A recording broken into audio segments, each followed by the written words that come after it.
Yes, good afternoon, and welcome back to the weekly live discussions on mechanics and control of mechanics and control of robotic manipulators. I'm Isaac John. I'm from Indian Institute of Technology, Palakkad. I'm a PhD scholar working under the direct supervision of Dr. Shantakumar Mohan. So, as you are all aware, like we are on the final week of the course. So we have so far covered all the topics starting from kinematics, then we have covered dynamics, then we have also controlled motion planning. We have also seen kinematic as well as dynamic control in the previous weeks. So for today, we'll still continue our discussions on control. So with more emphasis on something called cascaded control. So until now, we have discussed different schemes of kinematic control as well as dynamic control. We have also covered open loop as well as closed loop classifications of either kinds of control.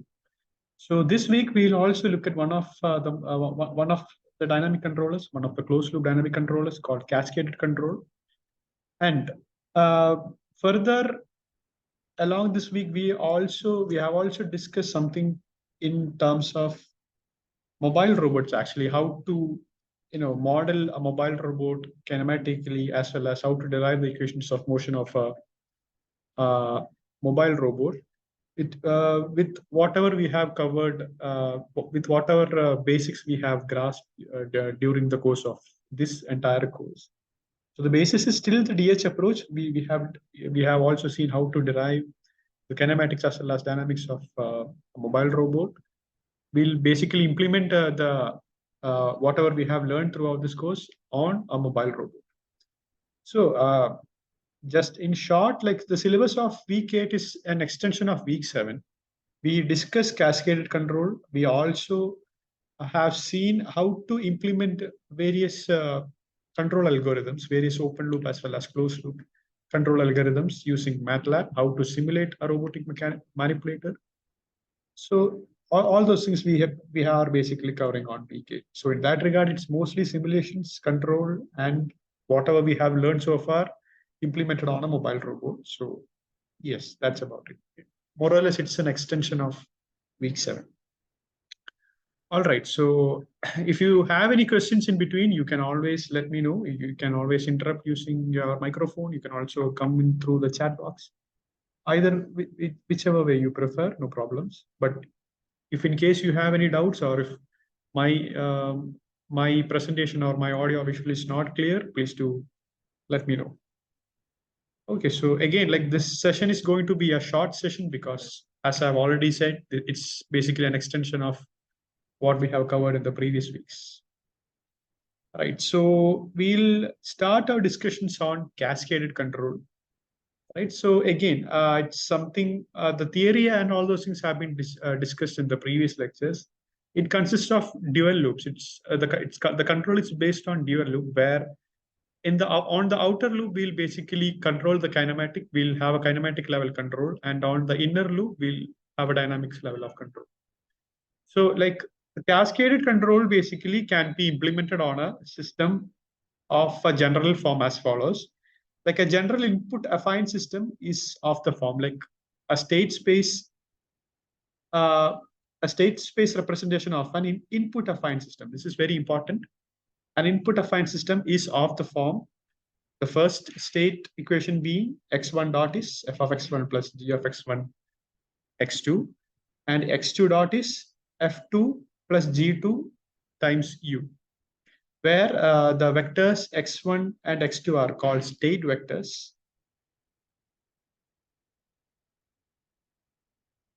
Right? And these are something called state matrices. And on the right-hand side, these parameters are mostly called input vectors. Like in order for us to control the state vector, we would use an input over here, x2. This is the input vector for the first subsystem. And here the u is also the input vector for the second subsystem.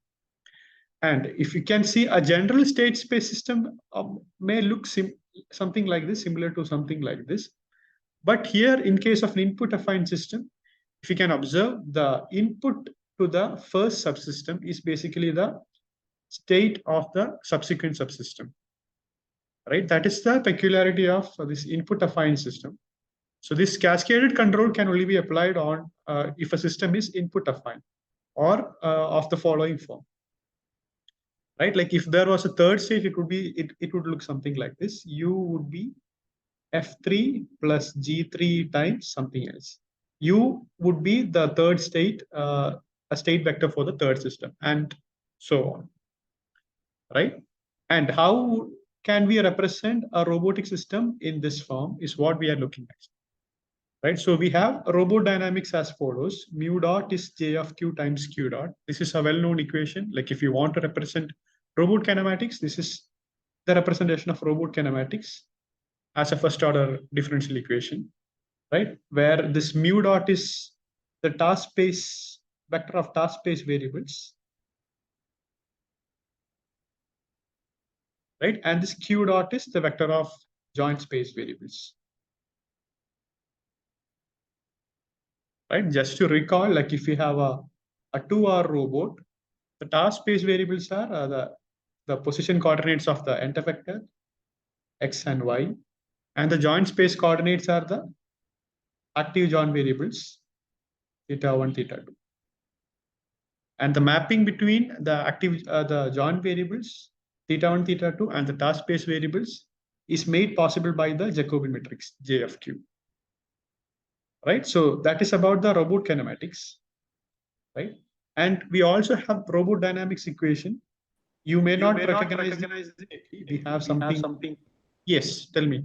Yeah, Mr. John, you have said that the first equation is valid for subsystem 1 and second is subsystem 2. When we are talking about subsystems here, so are we talking about the position and the velocity control blocks? No, actually, if you are using microphones, I'm hearing some echo. So could you do something about that? Yeah, it's fine now. Okay, so the two subsystems are basically like in the theory, like we have seen, like we are basically the first equation is essentially dealing with kinematics of the robot, and the second system is basically dealing with dynamics. So like subsystem, it does not necessarily mean a different, entirely different approach. Like we are only focusing on the order of this differential equation. That is what we meant by subsystem. So like if you take a look at this differential equation, this is a first order system. And if you take a look at the second system, this is a second order differential equation. So in order for us to make the distinction only, we are using this keyword subsystem. Okay. So these equations are valid for n degree of freedom system also. Yes, n degree of freedom system. Especially if the system is of input affine form, right? The input of the first system is the state vector of the second system, right?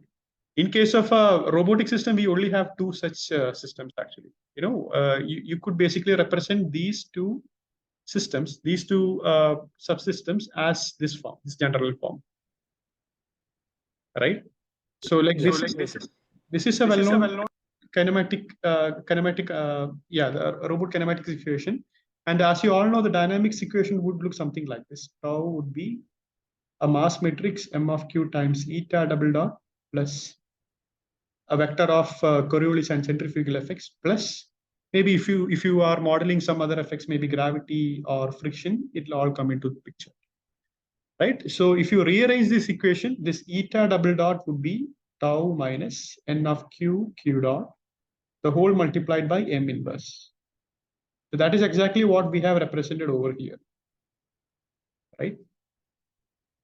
And basically, you could represent this like if we have a multi-order systems, we can basically represent it into a state space system using appropriate substitutions. Like if you like any system can be represented as multiple first order. Like if you have a second order system, it could be represented as two first order systems if you are using the state space approach. Or if you have a third order system, you could have three single order of first order differential equations if you are using the state space approach, right? So if you are applying this thing or if you are basically converting this to this above form, what would each of these term would be?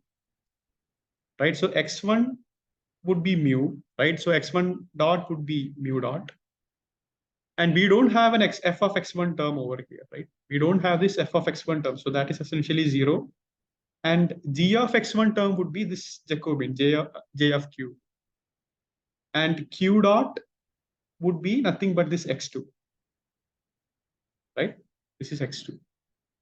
And this x2 dot would be this eta double dot. Like rather, I should have written this as q double dot in order to maintain the consistency in the variables, right? So if x2 is q dot, x2 double dot would become q double dot. That is nothing but m of q times tau minus n of q dot, right? If you expand this equation, right, this m of q inverse multiplied by this n of q would be this f of 2, right? So the f of 2 term is already there. Now the second term would be m of q inverse tau. And g of q would be this m of q inverse, and u would be tau, this vector torque, right? Because in a dynamic level, we are basically giving the inputs as torque to the motor. So like if we have a RR robot like this, the inputs, in order for us to control a system, we would give inputs as torques onto the active joints, onto the motors. So that is what we have as inputs over here. But each of the subsystem will have their own inputs actually. The first subsystem here has an input, basically x2. And the second subsystem basically has another input, u. Even though I keep on saying this as input, only this u term has a significance, a practical significance or a practical relevance, because you can directly give this u as your control inputs, whereas this input x2 has some other meaning, because we cannot directly apply x2 onto the first subsystem, because that is also a state vector of the second subsystem. So we'll see how to give an input or how to give inputs to the first subsystem, right? So as of now, just keep in mind that the only input that has some physical significance is this variable u, or if you apply to a robotic system, the term would be tau, right? Okay, so what are our objectives actually?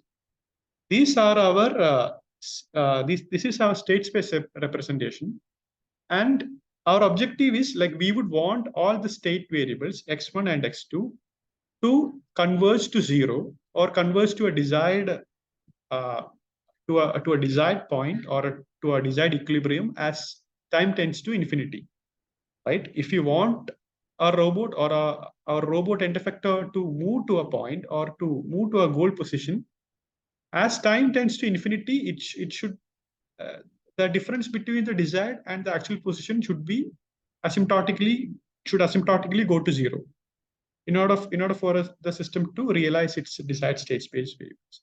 So how to do that? So we expect our system here when we say that when time tends to infinity, our error should be 0. So that is a theoretical approach. Am I right? Yes. In the practical approach, when time will be very large, our error will be very minimal as the desired. It will be very minimal. Yes. Okay. Correct. So we would want our system to behave like we have two state space equations. We want our the two state space equations to follow this error dynamics, right? So like as like where E1 is nothing but the difference between the desired and actual parameters, and E2 would be x2 desired, desired x2 state and the actual x2 state.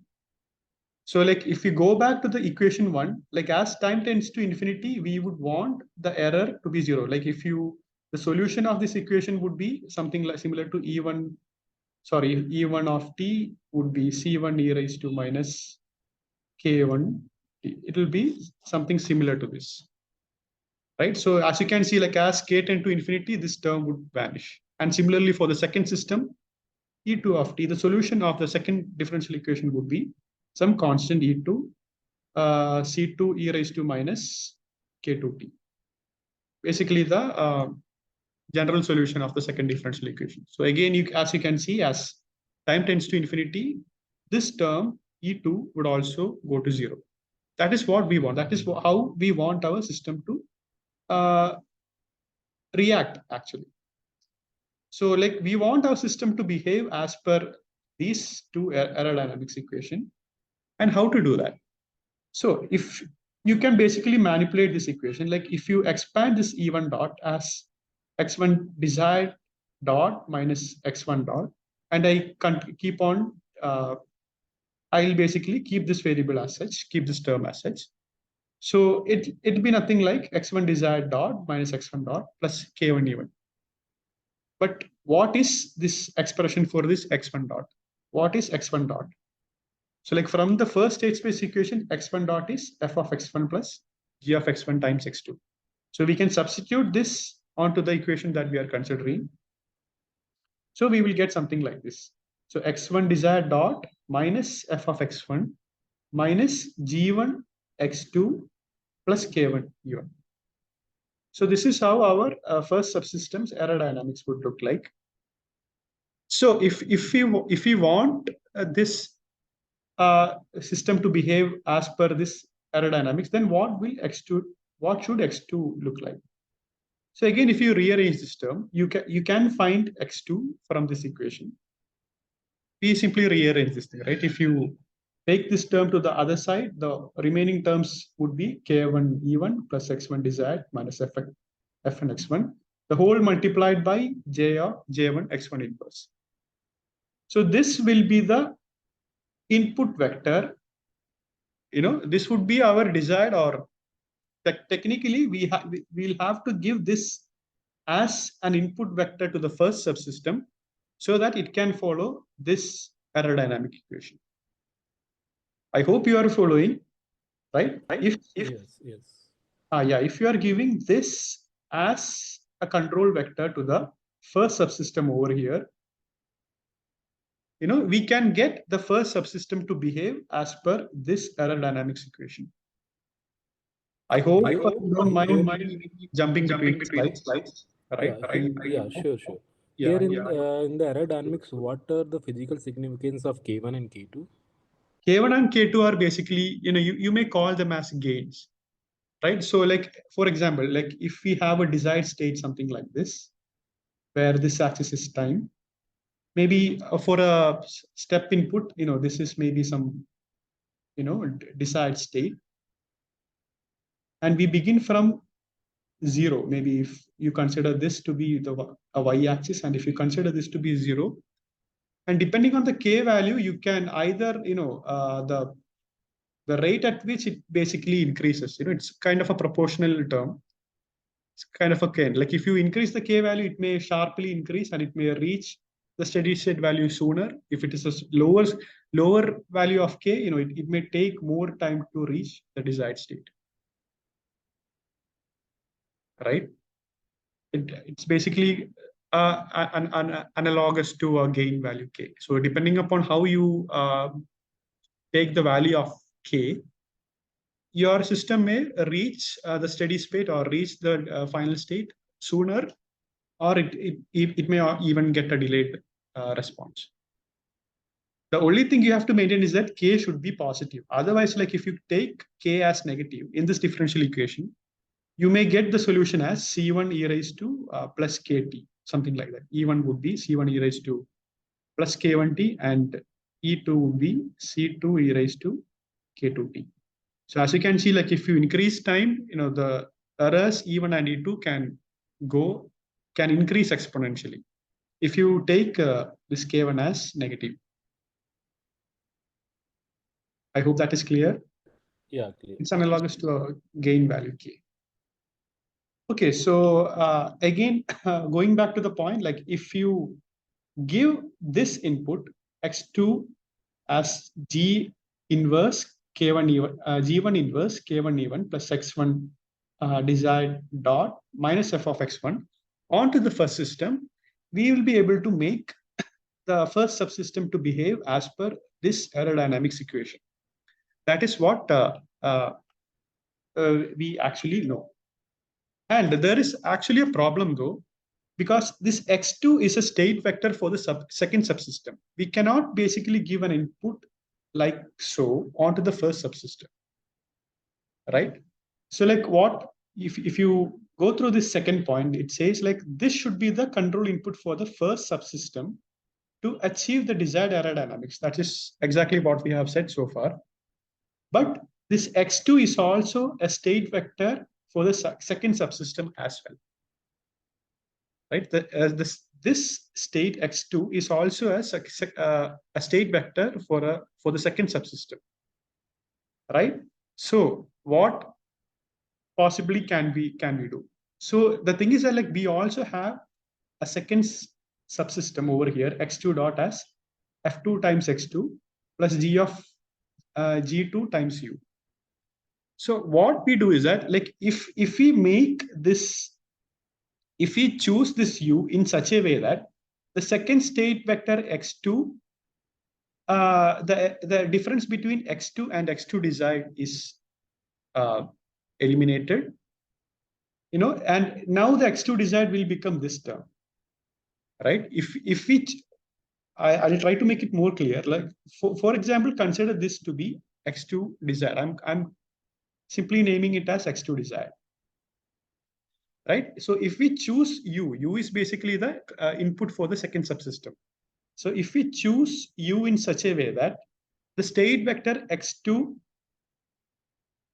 tends to x2 desired as time tend to infinity, right? We have to choose u such that x2 tends to x2 desired, right? So now we have x2 desired. This x2 desired can be given onto the first subsystem.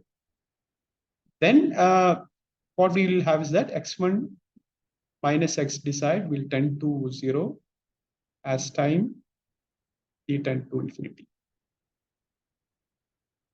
Right? One question: this when we say choose u, Yes. u is basically the torque input. U is basically that only that torque has a physical meaning, because that is what we are basically giving as input to the motors, right? Our desired input for the first subsystem is this expression, so that the first system will behave as per the desired aerodynamics. Okay, so when you say the that is a known parameter of the motor torque, so basically that can be derived from the electrical system point of view of the motor. Yes, it's correct. It's correct. So what we basically do is that we choose this control input u to the motors, so that the state vector x2 will converge to this x2 desired.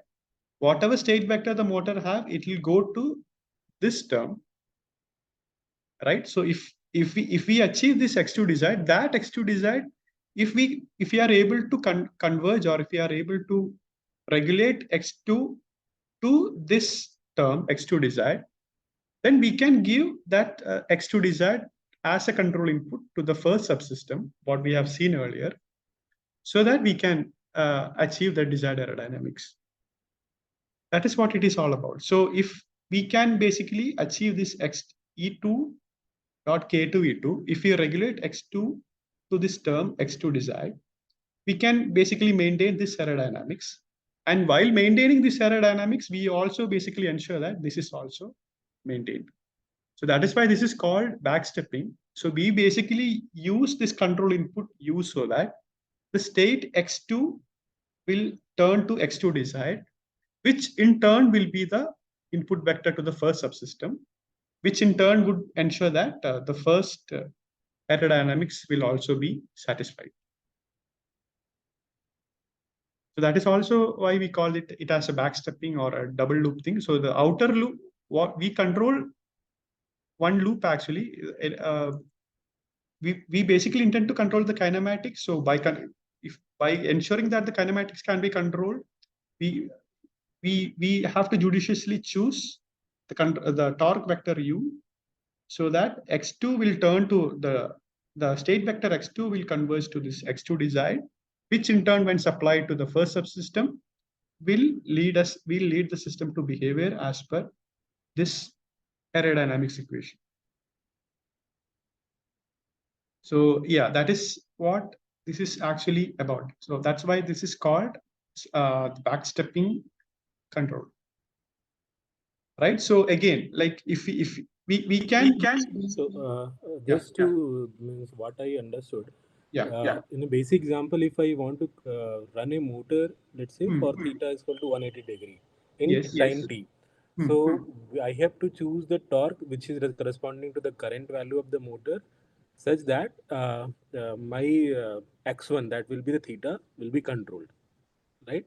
Yes, if you want to control a specific theta value, you'll have to estimate the torque, how much torque you have to give on to the motors. Again, that will be proportional to the current of the motors, current that you would be giving as supplies to the motor. But again, like if you want to control, if you want that term also, how much current you want, you will again have to go back one step, basically derive the, maybe a motor will have its own dynamics, right? So you'll have to again do one more step so that you can basically uh, calculate the level of current that you should be supplying to the motors. But at the moment, we are only looking at the torque that could be supplied at the joint, torque that can be supplied at each of these joints, so that both of these aerodynamics can be satisfied. These two aerodynamics can be satisfied while ensuring that the system is also stable, right? So the selection of a control torque will not end there. We'll also have to ensure that the system is also stable for all values of t. It won't, the errors won't grow out of bound. Right? So we have only so far covered how to select the control input for the first subsystem, X2D, right? Then how to find out the control input for the second subsystem, so that the second aerodynamics can be also satisfied.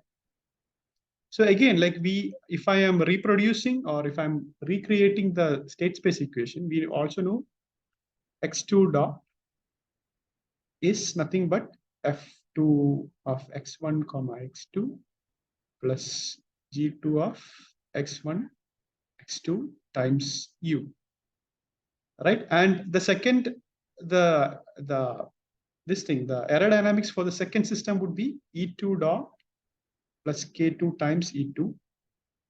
This would be 0. So if I'm labeling this as an equation, I think we have 8 so far. If I'm labeling this as equation 8, and if I'm labeling this as equation 9, right? Just as what we do for the first equation, if I am expanding this term, E2 dot as X2 desired dot minus X2 dot plus K2 E2, this will be 0. I'm labeling this as equation 10. Right? So X2 desired is the term what we have over here, right? And X2 is the state vector. And from this equation 8, what is X2? X2 is F2 plus G2 times U. So again, if I'm substituting that, we'll have X2 desired dot minus F2 X1 comma X2 minus G2 X1 comma X2 times U plus K2 E2. I'm labeling this as equation 11, right? So in order for us to achieve this aerodynamics, then what should be the control input U? Okay, we may have some trouble. It could be possible that our meeting could be terminated within 10 minutes. I have some licensing issues. So if that is the case, you can log into this meeting again. It won't be, I hope that won't be a hassle to you. Okay, so just like what we have seen on the, okay, thank you. So just like we have seen on the previous case, we have to choose this control input U, so that the second subsystem will follow its desired aerodynamics. So this is basically the aerodynamics of the second subsystem. We have to choose U such that the second subsystem will follow this error dynamics, right? So how to find what is U from this equation number 11? So U would be nothing but, that would be, I guess, K2 times C2 plus X2 desired dot minus F2 X1 comma X2, the whole multiplied by G2 inverse.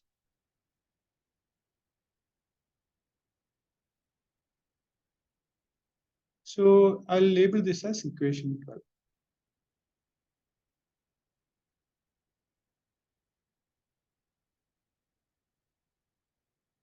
Right? So what we have basically done is that, like, if we give this control input U to the second subsystem, right, then the second subsystem follow this error dynamics, right? So again, what that essentially means is that what this error dynamics essentially does is that it will make the state vector x2 to converge to this quantity x2 desired that we have basically derived earlier, so that this will ensure the convergence of the first subsystem. I'll write it over here. This term, this is basically the control input to the first subsystem. Control input to the first subsystem, so that it will follow the desired aerodynamics.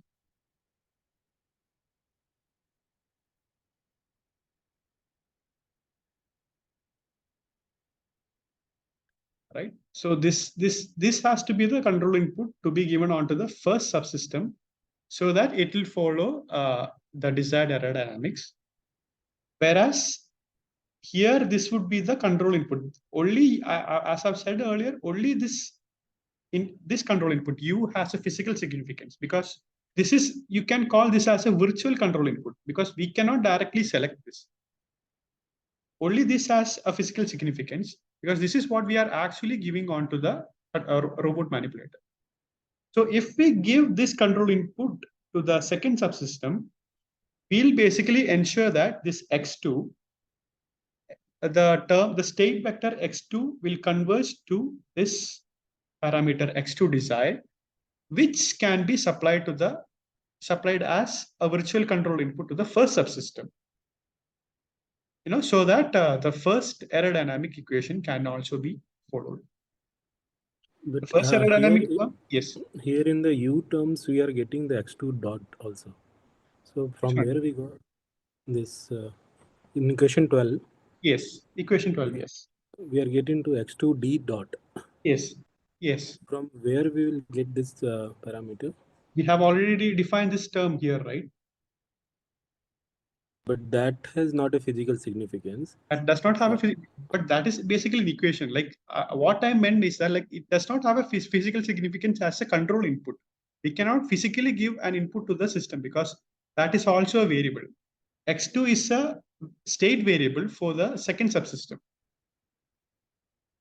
right? So by ensuring this error dynamics, if we are ensuring this error dynamics by selecting this appropriate control input, then x2 will converge to this x2 desired. Again, that term will basically ensure the convergence of the first subsystem. And this x2 desired dot is nothing but the derivative of this term. It's basically a lengthy term. You will have to take this product rule for this term.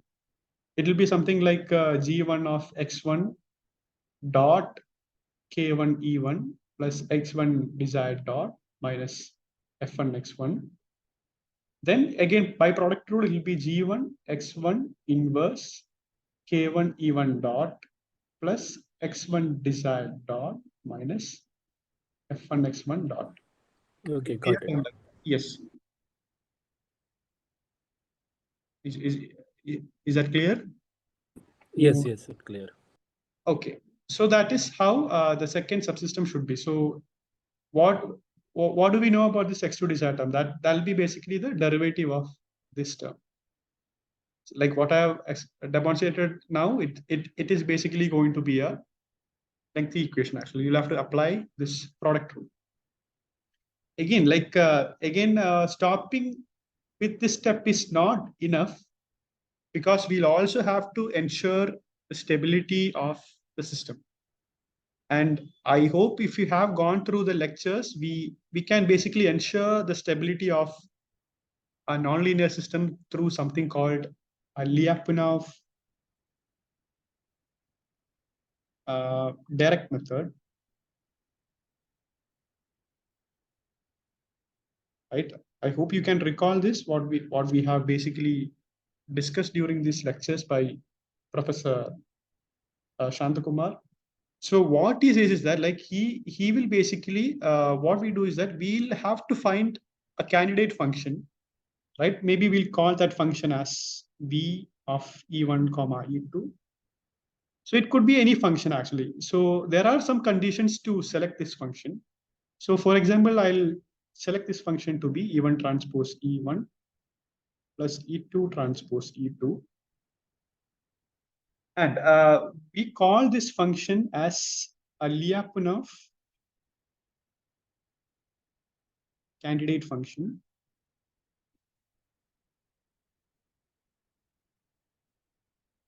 Right?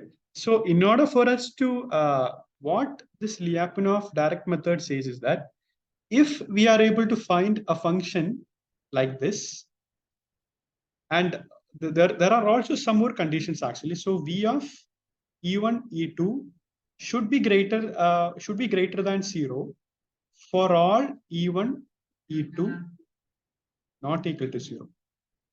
Right? So if we are able to find a function such that it is positive everywhere except e1 equal to 0 and e2 equal to 0, right? And if we take a derivative of this function, v dot e1, e2 would be, if we take a derivative of this function, it would be like, e1 transpose e1 dot plus e2 transpose e2 dot with respect to time.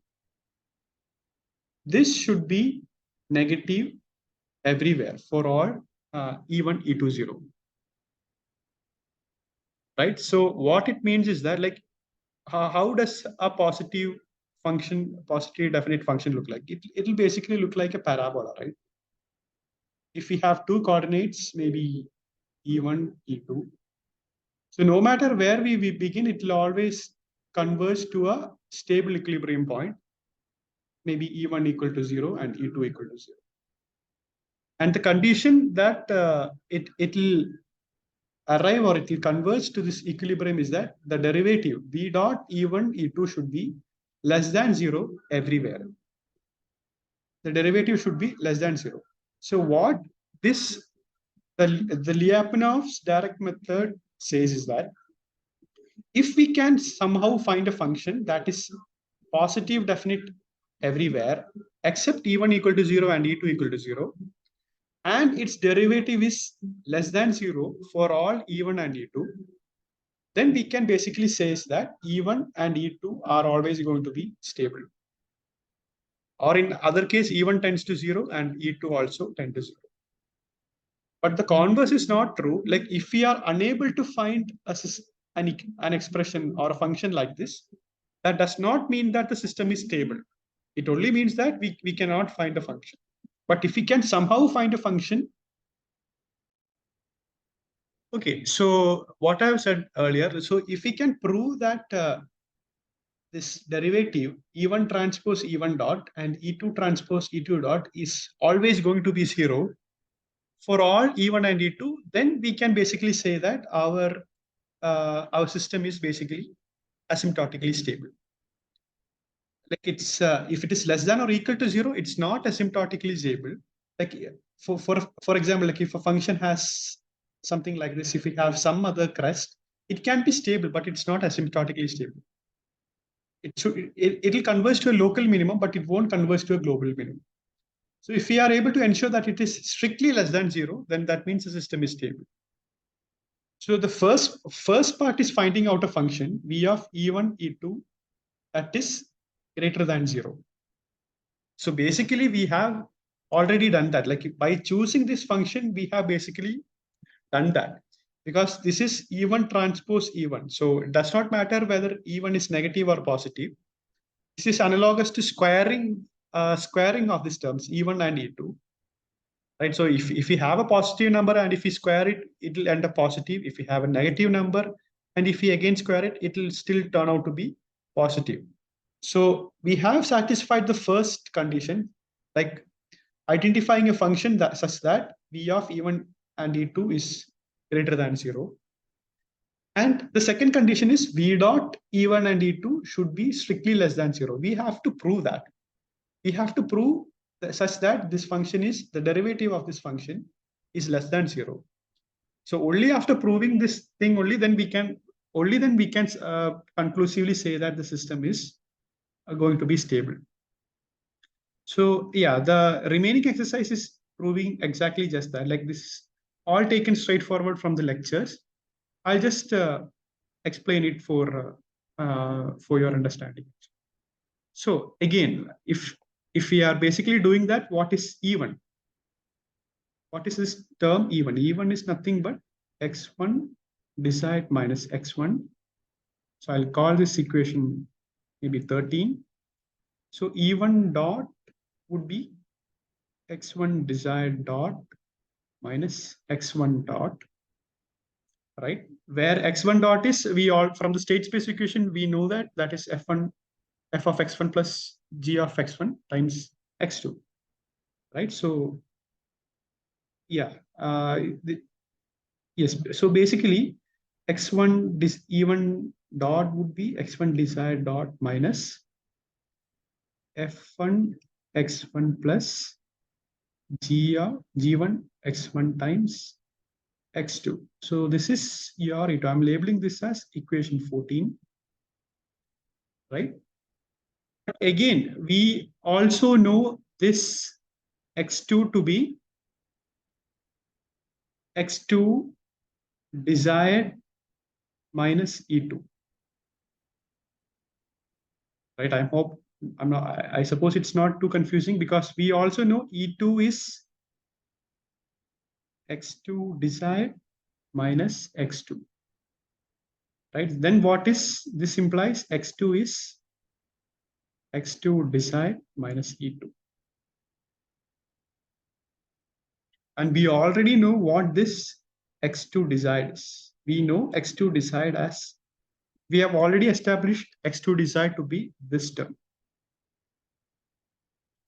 So again, like if we are substituting all these terms onto this equation 14, it looks something like this. Like it's all a matter of substitution. So E1 dot would be, we'll carry on this x1 desired dot as this term, x1 desired dot as such. Then we also have this term, yes, f1 times x1. There is a big bracket over here. I missed it actually. f1 x1 plus we also have this g1 x1.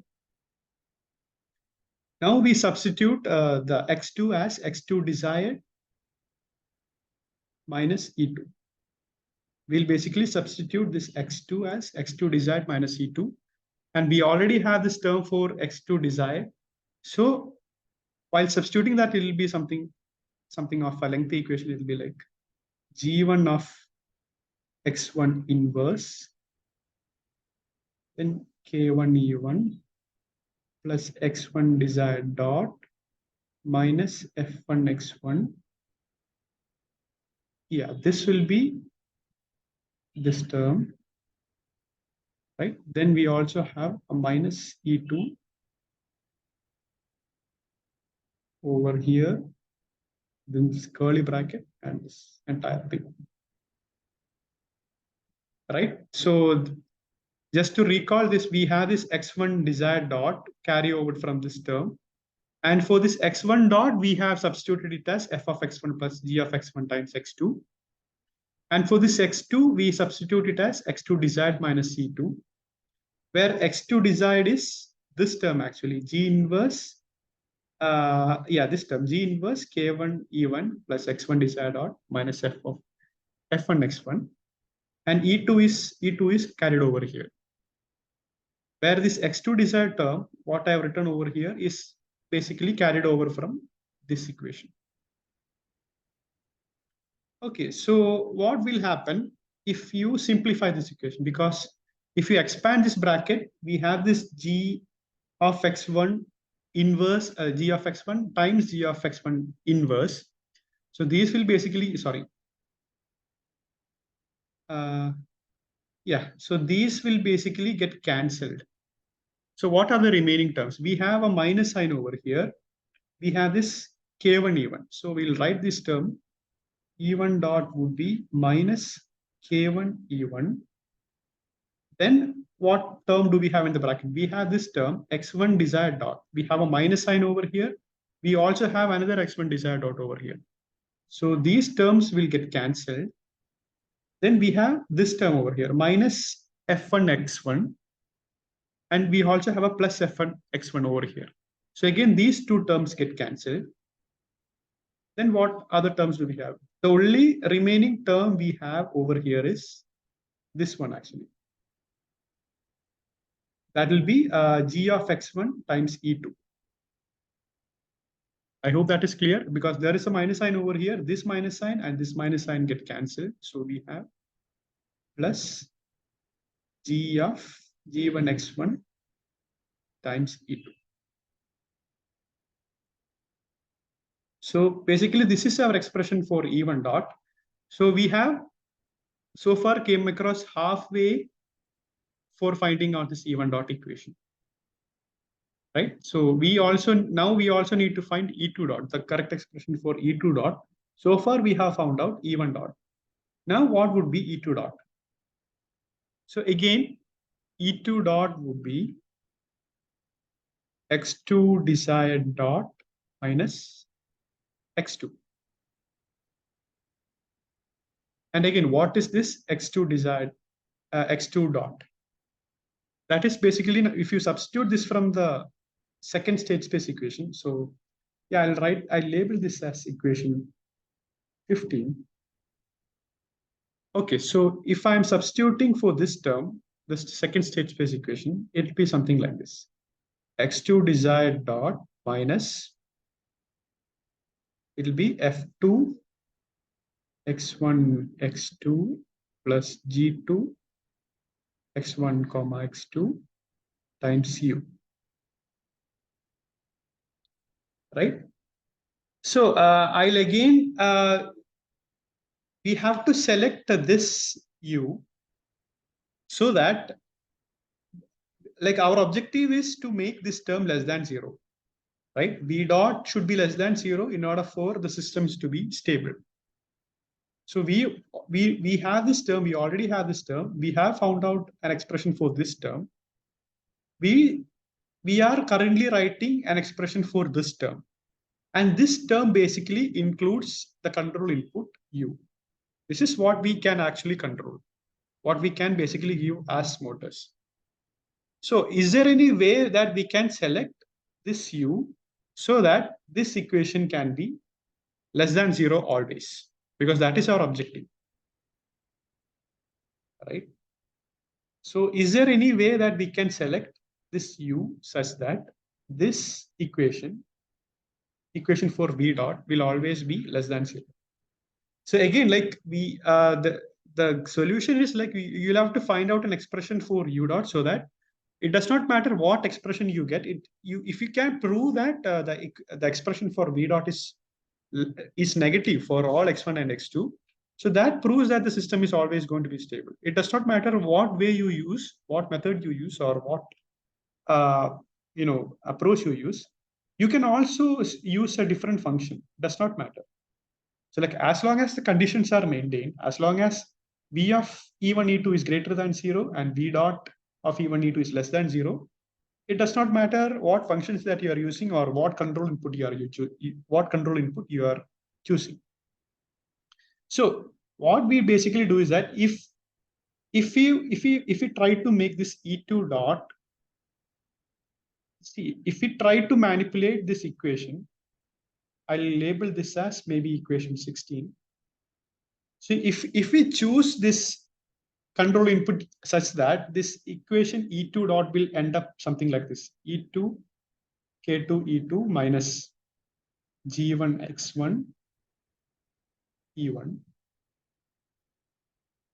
Yeah, if we basically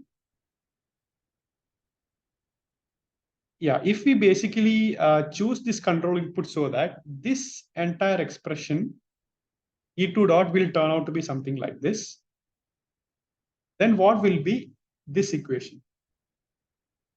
I'll simply substitute that. So again, reproducing, D dot would be E1 transpose, sorry, E1 dot plus E2 transpose E2 dot. So again, E1 transpose, E1 dot, we have already found out the expression to be this. That is nothing but minus K1 E1 plus G1 X1 times E2. Then again E2 transpose. Then what I've said is that if we choose U in such a way that this expression E2 would transform from this expression to this expression, I'm blindly substituting this expression over here for E2 dot. It'll be like minus K2 E2 minus G of X1 E2. So what is going to happen? So if you simplify this expression, we have E1 transpose K1 E1. There is a negative sign over here because we have a negative over here. Then this term G1 X1 E2 and G1 X1 E2, there is a minus sign over here. These two terms get cancelled. And the only remaining term would be this. So that would be minus E2 transpose. We have E1 transpose and E2 transpose as a multiple of this. Sorry? We have E1 transpose into G1 X1 E2 and Yes. E2 transpose. So when we say that though both the terms are cancelled, then E1 transpose is equal to E2 transpose. Oh, sorry. I think I made an error somewhere over here.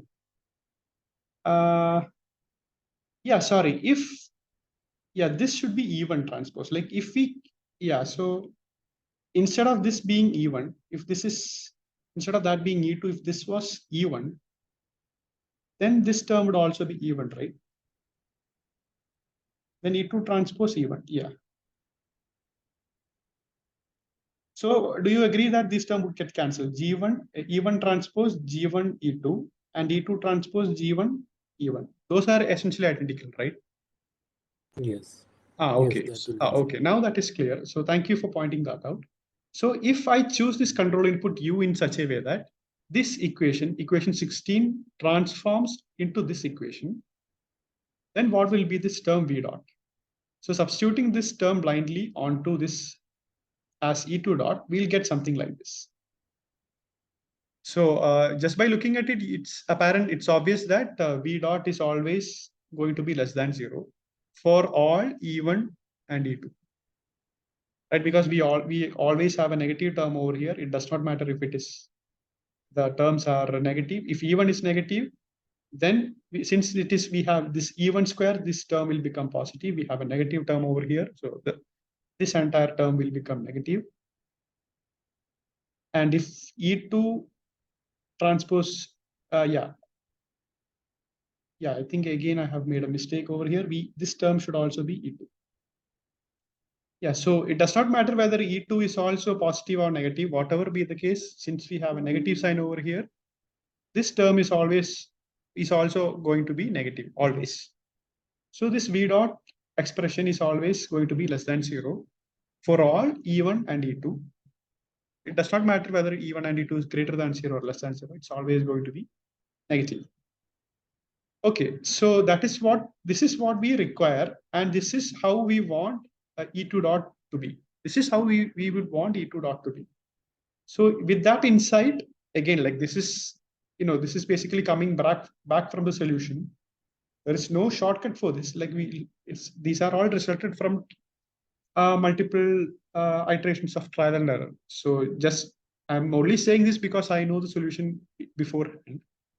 You may not be able to identify the solution on first go, because you'll have to come back again, go back again, manipulate this u multiple times, so that this v dot term is always going to be zero. It can only be done through multiple iterations, because to do it on a single pass, it's going to be extremely difficult.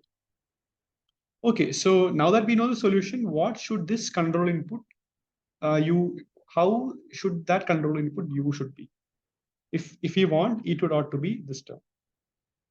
So again, like I'm writing this entire term again, x2 desired dot minus f2 x1 x2 plus g2 x1 x2. And instead of this u, how can we write this u? So there is always going to be a g2 instead of this u, this g2 x1 x2 inverse term is always going to be there. And as you can see, there is no f2 term over here. This term is not here. So what to do?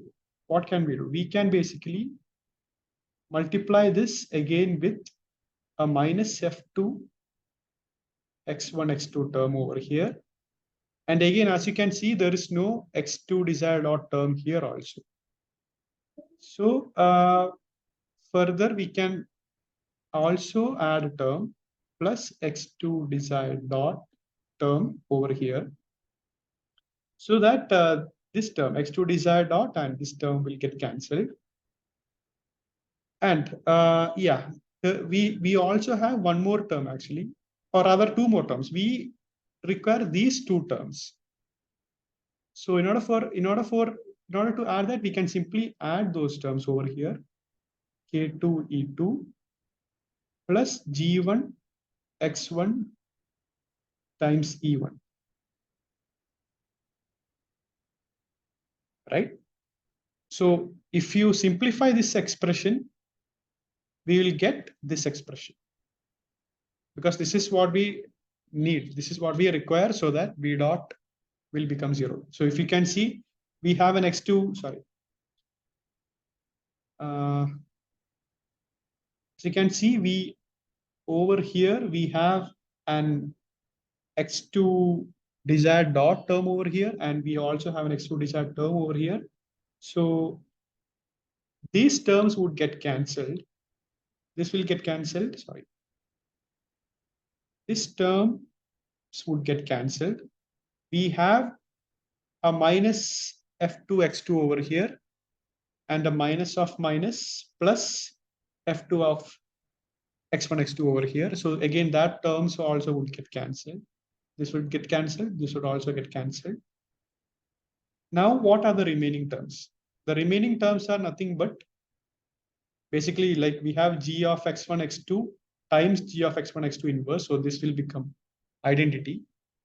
So the remaining terms are only these. That is nothing but minus k2 of e2. We have a minus sign over here, minus g1 x1 e1.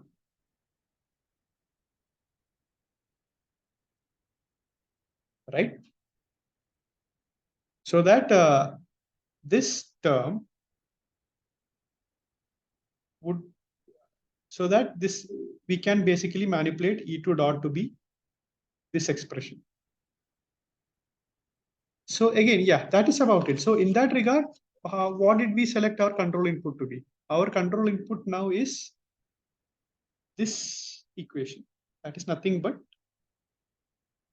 g2 of x1 comma x2 inverse minus f2 x1 comma x2 plus x2 desired dot plus k2 e2 plus g1 x1 e1.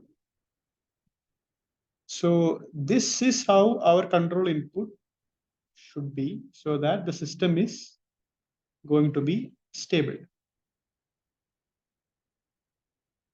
So what it does is that by selecting this control input, we are basically ensuring x2 tends to x2 desired. And by ensuring this thing, we are also ensuring x1 also tend to x1 desired. Right, again, so in order for us to transpose this back to the coordinate system, like we have already substitute, we already know what is G2, we know what is F2, what is X2 desired, what is, K2, E2, all these terms we basically know from our first slide. Yeah, because if you translate this to a robotic system, we know F1, X1 to be 0. G1, X1 would be the Jacobian matrix. F2, X2 would be M inverse N, and G2 would be M inverse, and X1 would be mu. X1 desired would be mu desired, right? The desired location or desired task space coordinates that you want the robot to follow. And X2 is Q, right? And U is the control input. The control input that we are giving as torques to the motor. And that has to be this one. The control input, the physical control input that we would be giving onto the motors would be this one. And by giving this input, we are also ensuring that the system is also stable, as proved by the Lyapunov's direct method. Again, like this is all being described in the lectures. And the reason I elaborated this is because like there are some small typos in the actual lectures, right? Some slight typos because in some cases the brackets are not covered, because if you take a look at this, if you take a look at this expression for E1 dot, in the video lectures, this term probably comes outside this bracket. So some slight errors are there, small errors are there. So I hope, if you follow this procedure, this is how you systematically follow, systematically proceed to design a cascaded control or a double loop control, so that the system is, so that you can also guarantee that the system is also stable. Or in other words, the error will never go out of bound. It will never grow exponentially. So whatever control input or whatever tasks that you are giving, whatever coordinates that you are giving, the controller will always make sure that the system will always asymptotically converge or asymptotically stabilize to the desired location. If you, by ensuring this control input. Okay, so that is all about cascaded control law. And on the subsequent weeks, we also see how to derive the dynamics of a mobile robot, how to derive the kinematics and dynamics of a mobile robot. One small question is, yes. This cascade control law is an open control loop or it's not. It's a closed control actually, right? Yeah. So we have a term over here, E2 dot. So E2 is nothing but okay, E2 we are measuring as yes from the sensor. Okay. Yes. So it's not an open control law. Open loop control laws are something called this inverse kinematics. If you can recall, this tau would be m of q times q double dot plus n of q dot. So like this is a general equations of motion of a robot, right? So if you have a desired trajectory, like if you have a desired trajectory, q desired dot, q desired double dot, if you simply plug this onto this equation, that is what you get as an open loop control. So instead of a general equation like this, if you plug in desired everywhere here, then this becomes a open loop control law, because this tau is basically the input that you're giving onto the system. And the problem with open control loop is that, like, if you're, suppose that your robot is here, this is XY initial, and this is the final position that you want to go, XY final, right? And your desired, let this be the desired trajectory, xy desired, x desired, y desired initial, and this be the x desired, y desired final. And this is how the trajectory would evolve from the initial state all the way to the final state. And this open loop control law would only work if your actual initial condition coincide with the initial conditions of the desired system. Then only it will be able to track this trajectory and converge to this point. But what happens if your actual initial condition, maybe if this is your x actual and y actual initial, then the robot will track something like this. X actual, y actual, final. You won't be able to make it converge to the final desired position. But through the closed loop controllers we have discussed in the previous weeks, maybe the cascaded controller is one such closed loop. We have also seen computed control law. So it does not matter if we begin from two different places. If the desired location is here and the actual initial condition is there. So if you design a proper closed loop control, as the time evolves, you can see that the actual path will converge to the desired path, and eventually it will go to the final point, the desired final point, eventually. But in case of open loop control, it will be something like this. It will always end up somewhere. There will always going to be an offset between the desired and actual. Okay, so can I have one more question? Yeah, please, no problem. Yeah. So what is the equation this for the kinematics torque mq and q double dot you have written? So in the lecture, one thing I'm not able to get is the gravity compensation part. Where sir has told that all the manipulator are gravity balance systems, and when we are introducing gravity term in the equation, we are not able to stabilize or converge the solution. Can you elaborate on that, please? Yes, because we have seen in the case of a closed loop controller, right? For example, like if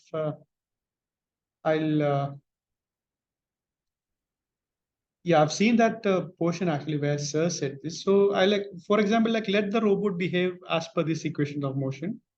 So would be m of q double dot plus n of q dot. Let this be how the robot actually behaves. Robot's equation of motion. Or for example, let this also have a gravity term. A robot, if the robot is subjected to gravity, it will also have some gravity term, right? And in case of a control input, if you want to give a closed loop control input, maybe for example a computer torque control law, we would give something like this: m of q times there will be a q desired double dot, a feed forward term. Then you will have terms like this: k1 E1 dot plus K2 E2, right? Then you will have some other terms actually, N of Q, Q dot plus G of Q, things like that. So the thing is like if this is how the robot basically behaves, and if you don't give the compensation over here, if you don't give the gravity compensation over here, then the problem is that whatever input that we are basically giving onto the robot manipulator, it won't. There will always going to be an unbalanced term. If this term is not here, okay, again, like one more warning, like again within 10 minutes, our meeting is going to be terminated. So please join back if you feel like, right? As the meeting terminates, immediately you can log in using the same link. Okay, so yeah. If this term is not taken into account for the control law, so I'll just make this as control law.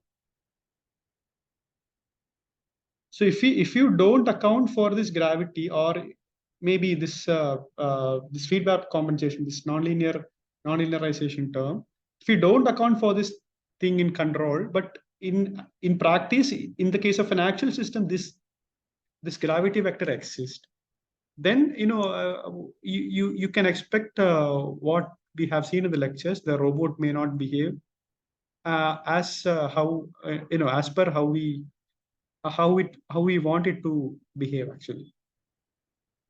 Because like if the robot behaves like this, and if our control law is something like this, it may not converge. So like there are some more other control laws. Maybe if you go for this PD control, like KP times what do we have? E, let this be a vector E plus KD times E dot.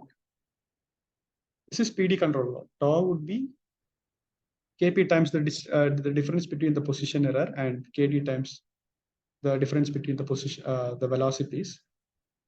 If this is how we give the control input to the motors, again it may not converge at all unless you have some gravity compensation terms over here, G of Q, right? And if there are even more unmodeled terms, then again the robot also may not go to the desired position.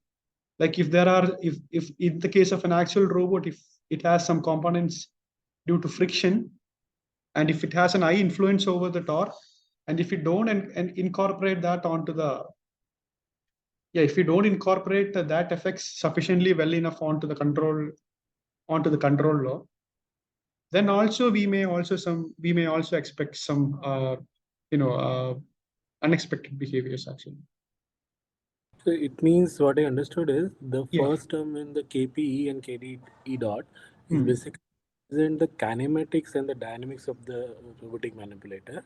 Yeah, in the case like we are not there are not even we don't even have any dynamic terms over here. It's only velocities. At the maximum we only have velocities over here. So And it will be sometimes only you can get better performance like if you multiply this by a mass matrix. If you weigh this by a mass matrix, if you have a weighted sum, or if you give all these E's are basically a vector, because like depending on how many coordinates you have for the robot, E could have the same length as of the degree of freedom of the robot. And if you pre-multiply this with the mass matrix, if you weigh this vector uh, E by a mass matrix, then probably you could get some more better performance. But still, like if there are unmodeled terms, like if the robot is subjected to gravity, and if you are not accounting the gravity, if you are not accounting gravity on the control inputs, then you may have such issues actually. That is what it is going to be. okay, got it. Yeah. So like the thing is that like what do we say that like if you can go through the previous lectures, our ultimate aim is like in case of a computer torque control, our ultimate aim is that we want our system to behave as per this second order dynamics, maybe E double dot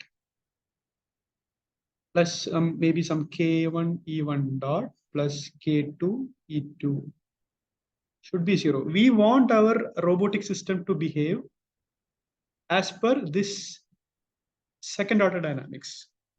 So what this means is that like the solution would ensure that as time tends to infinity, E1 tends to E tends to 0. Sorry, I'm again bringing some necessary parameters. Okay. As time tends to infinity, E tends to infinity. So E tends to 0, and E dot also tends to 0. This is actually what we want, right? So if we want our robot to behave as per the second order dynamics, how would you choose the control input? That was the objective actually. So again, like if you expand this term, E would be nothing but Q desired double dot minus Q dot. We also have this term K1 E1 dot plus K2 K1 E dot plus K2 E. And again, we also have the robot's dynamics equations of motion, something like this. M of Q double dot plus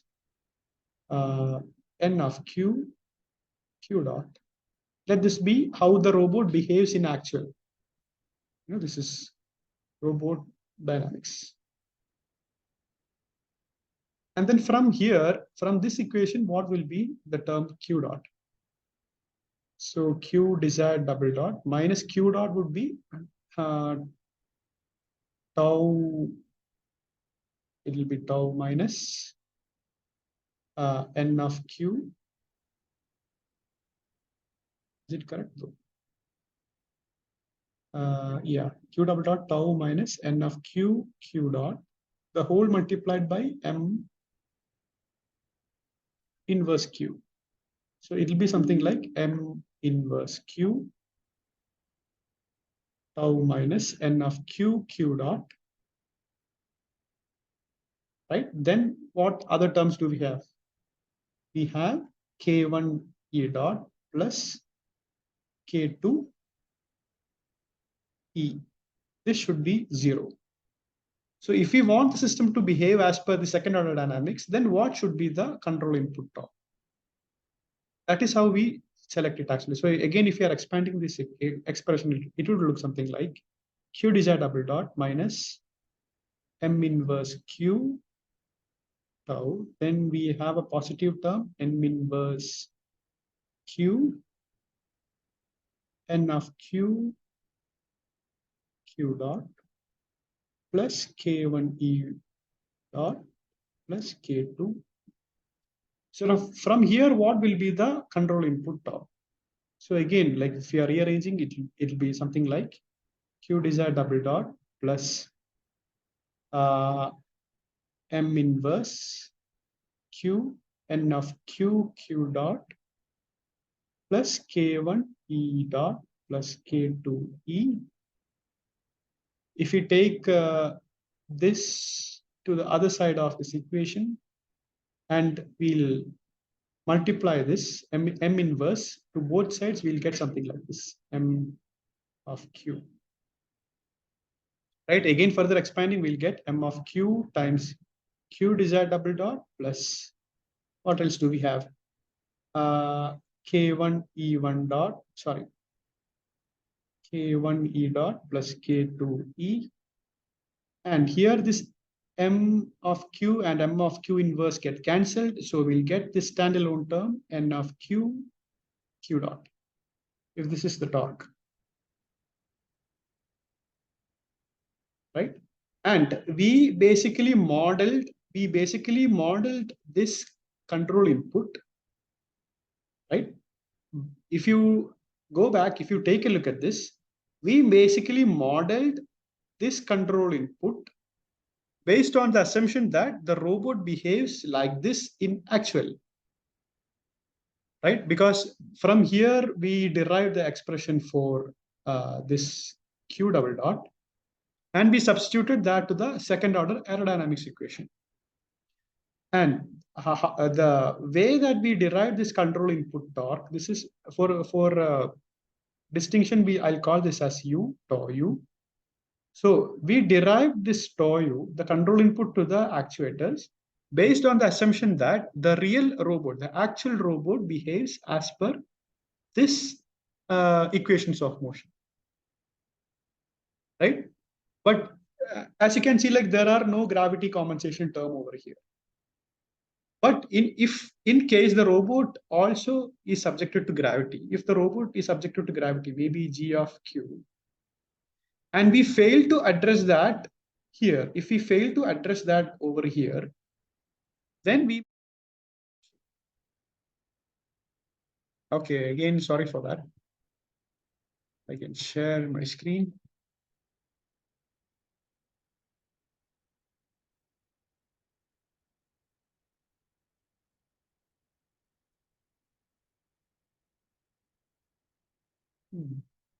Okay, so yeah, so we modeled this control input based on the assumption that the robot in actual behaves as per this law or this dynamics. We don't know exactly, but we anticipate the robot to behave like this. And again, the dynamic model, through dynamic model, we cannot exactly predict how a robot behaves in real life. You know, we only model a few terms. We haven't modeled, there could be a lot of other terms like damping, Coulomb friction, All these terms are there, and we haven't modeled that.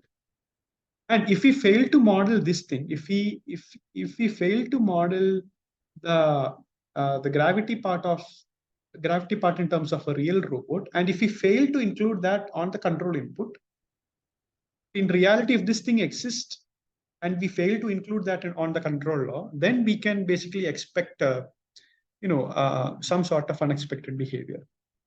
And like this applies for all sort of controllers. Like we have only taken the case of a computer torque control. And maybe if we go for a generic inverse dynamics open loop control, then this problem could be, even more pronounced, especially in case of an open loop control, right? Yeah, I guess that's about it actually. Like if we have an actual gravity term in the robot's actual behavior, and if we fail to compensate that in our control law, then then we cannot expect the robot to behave as per the second order dynamics. It may not converge because it essentially won't follow the second order dynamics. It's not stable. It will go to some other. It may even diverge. It may even get unstable. I hope that is. I hope that makes some sort of. I don't expect it to make a lot of sense, but I hope that gave you some sort of resolution. Thank you. Okay. Okay, so moving on, like we'll discuss a few questions actually relevant to the assignments. We only cover 5 questions because again, like this is just an extension of what we have covered on the previous weeks actually. Right. So yeah, if you take a look at this question, from the following choices, select the correct case that corresponds to a motion-based or a model-free control with gravity compensation. So these are basically control inputs that we would be giving onto the robotic manipulator. And the question says like the control input should be motion-based. It should be completely free of a model, but it should have some terms to compensate for gravity. So out of all the 6 options, which would be the correct answer? Because if you can take a look at this, like all these options that has this term M of Q is always going to be wrong, because if you M of Q basically brings in the model part. The question asks it should be model free, but you cannot basically derive this M of Q without the knowledge of model. So again, like we can basically eliminate all these options having this model terms from the dynamic model. So this term won't be applicable. This option won't be applicable. This option also won't be applicable. This motion also won't be applicable. So the only possible options are either options C or option 3 or option option 5. So out of which the correct option, I hope you can agree, would be option 3. Because this corresponds to proportional control. Like we have a proportional gain times the difference between the errors. And we also have something called a derivative gain times the difference between the derivative of the errors. And further, we also have a gravity compensation term, G of Q. Right? And factually, this is actually not correct because this term does not correspond to any error, because QD desired plus Q is not, it's not basically an error, because error is nothing but the difference between a desired and an actual quantity. So in that regard, option 3 would be the correct answer. Right? You can expect a similar level of difficulty for your assignments. Right? That's all. So looking back at the answer, option 3 indeed is the correct answer. And looking at option 2, again, like this corresponds to the later half of week 8, where we discuss some miscellaneous topics related to mobile robots, degree of freedom of mobile robots and all those things. And the question says, like, for a land-based wheel mobile robot and water surface vehicles, the degree of freedom is dash. Is it 1? Is it 2? Is it 3, 4, 5, 6? So like we basically have a land-based robot. So suppose that this is a flat surface. It will be 3. Exactly, it will have 3. And water surface levels also. The keyword is surface. It can only manipulate or it can only locomote on the surface. So it can only have 3 degrees of freedom, 2 degrees of freedom of translations, and 1 degrees of freedom of rotation.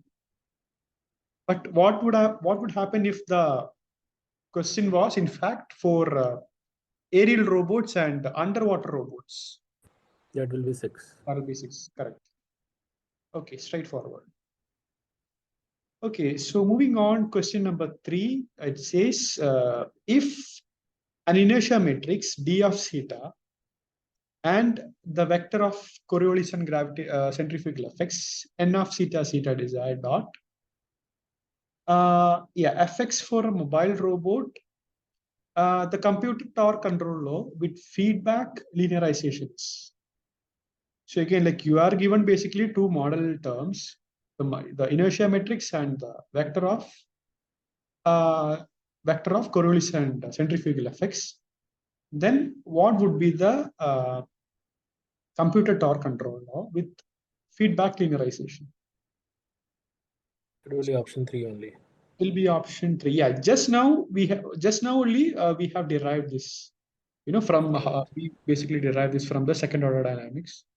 So like it'll have a mass matrix multiplied times a feed forward term, like this comes from a trajectory planner, which is the desired acceleration. And these 2 terms contain feedbacks. So this is the difference between desired and actual velocities, and this is the difference between desired and actual positions. And we also have a feedback linearization term that is nothing but n of theta dot.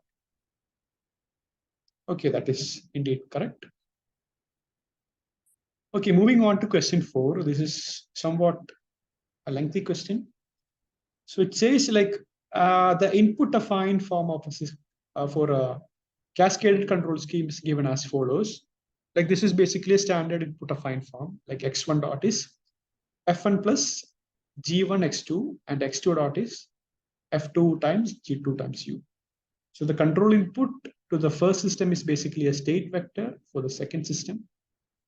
Right? Okay, so and the desired aerodynamics, we want both of these subsystems to follow the aerodynamics as follows. First order aerodynamics as follows. Like E1 dot plus K1 E1 is 0, and E2 dot is E2 dot plus K2 E2 is 0. So like where E1 and E2 are x1 desired minus x1 and E2 is x2 desired minus x2. Okay, so the question is, from the perspective of a robotic system, can the state vector x2 be used as a control vector for equation 1 to achieve the aerodynamics as per equation 3? The question is a bit tricky, like from the perspective of a robotic system. It basically says like, can we use the state vector x2 directly as a control vector on subsystem 1 to realize this this aerodynamics? Is that possible or not?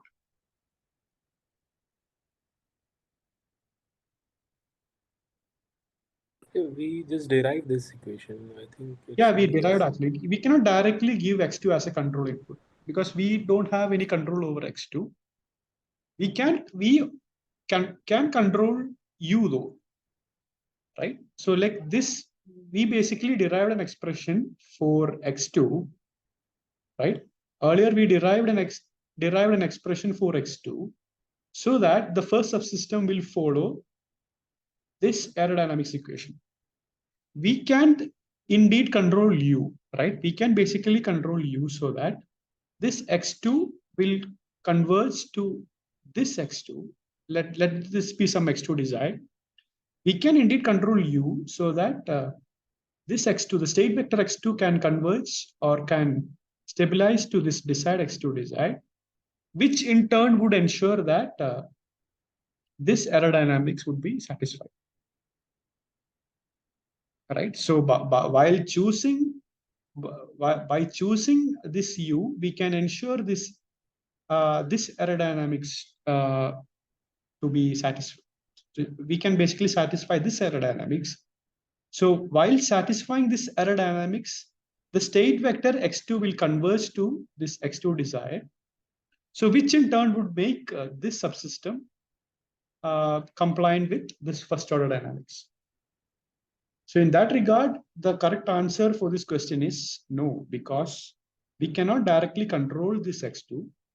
We can control u so that this state vector x2 can basically converge or stabilize to the desired x2, which in turn would make the first subsystem stable. Yeah, so in that regard, the correct answer is indeed no. And the answer basically says, like, since the states of the robotic systems are coupled, the state vector for the second subsystem cannot be used as a control vector for the first subsystem. So the state vector for the second subsystem cannot be used as a direct control input for the first subsystem. We cannot, whatever we are getting here, we cannot directly put it on the first subsystem. We have to make sure that both of these aerodynamics are satisfied, because the system is basically highly coupled. So like we basically found out an expression for x2. We'll call it as x2 desired so that this aerodynamics will be satisfied. And using this second subsystem, and by choosing this u appropriately, we can make sure that x2 converges to x2 desired, which will in turn make x1 desired follow this first order aerodynamics. Okay, so yeah, that's about when you say that the system is highly coupled, yeah. What do you mean by that? Means yeah, because like these are not independent, right? That like if it a decoupled system would look something like this. X1. yeah, so there will be decoupled system or coupled system. This is a coupled system actually. So a Yeah, couple. but not. I'm just asking the highly coupled system means what? No, it may be highly coupled in the sense like it could be very difficult to decouple, because if you can see, we have x1, x2 terms over here. The second subsystem is dependent on x1. The second subsystem is dependent on x1. If it was exclusively dependent on x2, then we could have said that it was decoupled. But since we have x1 terms over here for the second subsystem, then that means the system is basically coupled.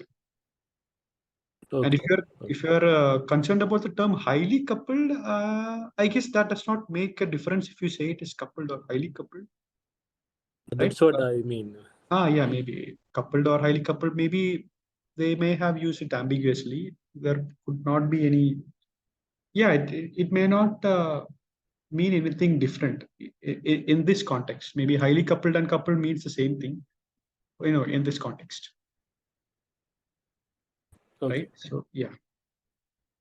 Okay, so yeah. Yeah, so the answer is okay. So we have one more question actually. So the question says, it's also true or false question. It says the backstepping approach provides a recursive method for stabilizing the origin of a system in any form. So whether that is correct or not, it should be false, because we have basically said the cascaded approach or the backstepping approach works only for systems that are in input affine form, right? So if the system, like the virtual input for the first subsystem is basically the state vector of the second subsystem. Like if only we have a system as per this form, then only we'll be able to implement the cascaded controller. Like if the system was in some other form, maybe this was x2, and if the third subsystem would be something like, let this be, yeah, if this was something like, how do you say, instead of x2, this was some other parameter, maybe u1, and x2 dot could be u2. This is not an input affine form, and hence you cannot implement this backstepping control, right? So in that regard, you can only Yeah, so in this case, you can have two control inputs, like one control input for the first subsystem, another one for the second subsystem.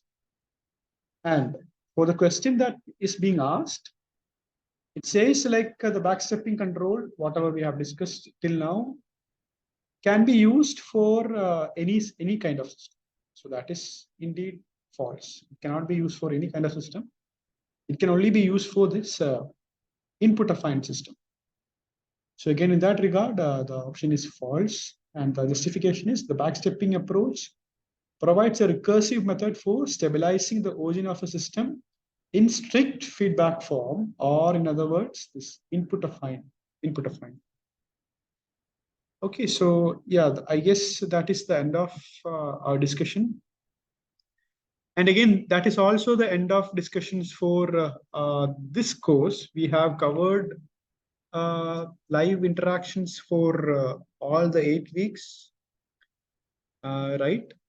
So I hope the course is, it's not really that difficult. Whatever points that you've had any difficulties or people had difficulties, we were able to discuss during these online sessions. And I hope that I've tried, with my effort, to some extent it has been covered, I suppose. Or if in case, if you have some unresolved, if in case you have some unresolved queries, you can probably raise it during at the forum, actually, at the Google Forms. Maybe we can resolve some of the queries there also. So maybe the last question, yeah. what will be the format of the final exam? I'm not sure. Like it probably you may have 100 questions or something. Sorry, 50 questions, I suppose. I'm not aware of the final pattern. But like if you are worried, if you are concerned about the type of questions, it will be more or less on the lines of what you have solved so far for. On the lines similar to what you have solved during your assignments. The difficulty would also be on the similar levels. I suppose like if you are able to solve the assignments within the given time, then you will also be able to solve the questions for the final exam within the time limit that you are given. But the pattern, I guess the question will be of 100 marks and there will be some 50 questions.